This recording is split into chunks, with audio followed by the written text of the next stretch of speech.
साल 2025। मध्य पूर्व की रात अचानक फिर से जल उठी। आसमान में चमकती रोशनी आतिशबाजी नहीं थी, वह मिसाइलें थीं। सवाल सिर्फ यह नहीं था कि ईरान और इजराइल एक दूसरे पर हमला क्यों कर रहे हैं। सवाल यह था कि क्या यह चिंगारी तीसरे विश्व युद्ध की शुरुआत बन सकती है। ईरान और इजराइल के बीच दुश्मनी नई नहीं है। 1979 की इस्लामी क्रांति के बाद से दोनों देशों के रिश्ते खुली टकराहट में बदल गए। दशकों तक यह लड़ाई पर्दे के पीछे चली। सीरिया में प्रॉक्सी युद्ध, साइबर हमले, गुप्त हत्याएं, परमाणु कार्यक्रम पर साये की जंग। लेकिन 2025 में हालात कुछ अलग थे। अब वार छुपकर नहीं, खुले आसमान में हो रहे थे। तनाव की असली चिंगारी उस समय भड़की जब क्षेत्र में पहले से चल रहे संघर्षों ने सीमाएं तोड़ दी। गराजा में युद्ध, लेबनान की सीमा पर गोलाबारी और सीरिया में लगातार हवाई हमले। इन सब के बीच ईरान ने पहली बार सीधे इजराइल की तरफ सैकड़ों ड्रोन और बैलिस्टिक मिसाइलें दागीं। यह एक ऐतिहासिक क्षण था। पहली बार दोनों देश सीधे आमने सामने थे। इजराइल की एयर डिफेंस प्रणाली, आयरन डोम, डेविड्स स्लिंग और एरो लगातार सक्रिय हो गईं।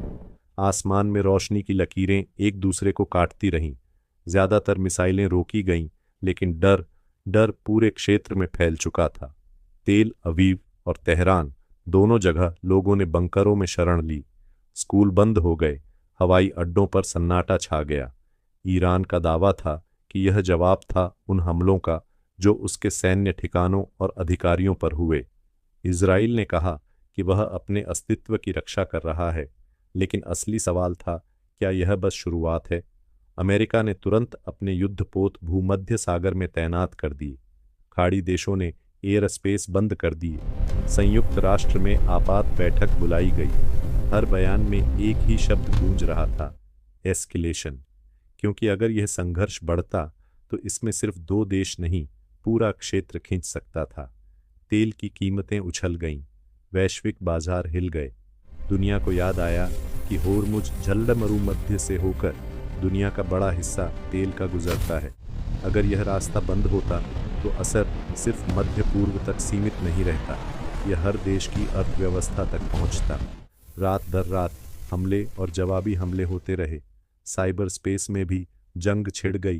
Banking system, power grid, communication network सब निशाने पर थे। यह सिर्फ मिसाइलों की जंग नहीं थी, यह टेक्नोलॉजी, रणनीति और धैर्य की भी जंग थी। लेकिन हर हमले के पीछे इंसानी कहानियाँ थीं। तेहरान की एक माँ जो अपने बच्चों को शांत रखने की कोशिश कर रही थी। तेल अवीव का एक सैनिक जो लगातार अलर्ट पर था। दोनों तरफ लोग थे, डर था और अनिश्चितता थी। 2025 का यह संघर्ष हमें याद दिलाता है कि आधुनिक युद्ध सिर्फ सीमाओं पर नहीं लड़ा जाता, यह स्क्रीन पर, आसमान में और दिलों में लड़ा जाता है। एक गलत फैसला, एक गलत आकलन और इतिहास की दिशा बदल सकती है। मध्य पूर्व की उस जलती हुई रात में दुनिया ने एक बार फिर देखा शांति कितनी नाजुक होती है। और जब दुश्मनी सालों तक सुलगती रहती है तो एक चिंगारी पूरे क्षेत्र को आग में बदल सकती है। क्योंकि युद्ध कभी अचानक नहीं होता, वह लंबे समय से लिखी जा रही कहानी का विस्फोट होता है।